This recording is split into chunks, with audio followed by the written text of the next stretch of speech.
Dans certaines écoles, il y a des enseignants ou bien de chefs d'école, des surveillants qui, il arrive que parfois ils exploitent sexuellement et harcèlent ces élèves et que les élèves n'ont pas tellement de mécanismes pour porter plainte quand il y a la violence sexuelle dans les écoles. On a choisi de se concentrer dans la région de Ziguinchor, Sédhiou, Kolda et Dakar même, pour vraiment savoir, surtout parce qu'il y a des grands chiffres préoccupants sur les grossesses précoces, les mariages d'enfants, et on pense que c'est toujours lié à la violence faite aux écoles, faite contre les enfants. Mais on a décidé de commencer là. Ça ne veut pas dire qu'il n'y a pas de cas de violence sexuelle dans les écoles, dans les autres régions de Sénégal. Nous avons recommandé 3 recommandations clés pour le gouvernement. Un, c'est que vraiment, ils devront vraiment adopter une politique nationale pour lutter contre l'exploitation et le harcèlement sexuel aux écoles.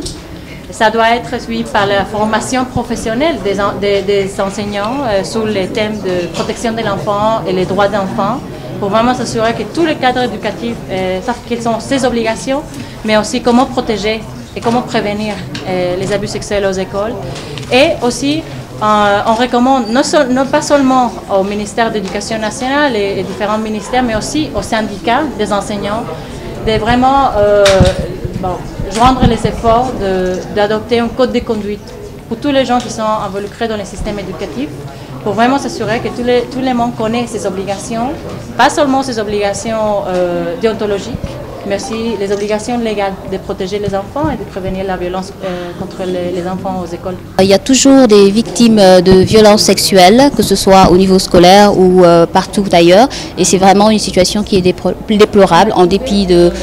tous les efforts qui sont faits, en dépit du cadre légal qui est là, en dépit des sensibilisations, c'est une situation qui est toujours là. Alors ce que nous faisons, c'est des sensibilisations, parce que dans le cadre de l'association, ce que nous faisons, c'est un accompagnement juridique et judiciaire aux victimes de violences, notamment de violences sexuelles, à travers la commission d'avocats, l'accompagnement juridique et judiciaire jusqu'au prononcé de la décision, mais c'est également une prise en charge holistique dont a besoin la victime. Comme vous avez pu le constater, une victime de violence sexuelle, c'est des traumatismes, elle a besoin d'un suivi psychologique, et dans ce cadre-là, nous sommes en partenariat avec le CEGID qui se charge du volet psychologique, mais également avec l'ASBEF pour le volet médical, quand on sait que les certificats médicaux, c'est pas vraiment évident parfois parce qu'il faut payer, et les victimes de violences sexuelles peuvent vraiment bénéficier de cette prise en charge juridico-judiciaire, psychologique et médicale à travers les boutiques de droit de l'Association des femmes juristes. Plusieurs actes ont été posés, notamment à travers des activités de sensibilisation qui sont régulièrement faites dans les écoles. Il y a des clubs de droits humains qui sont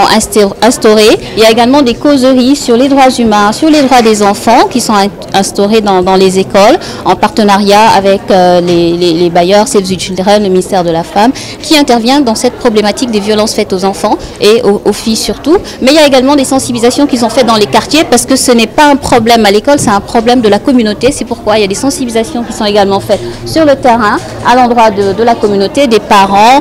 et de tous les acteurs de la société.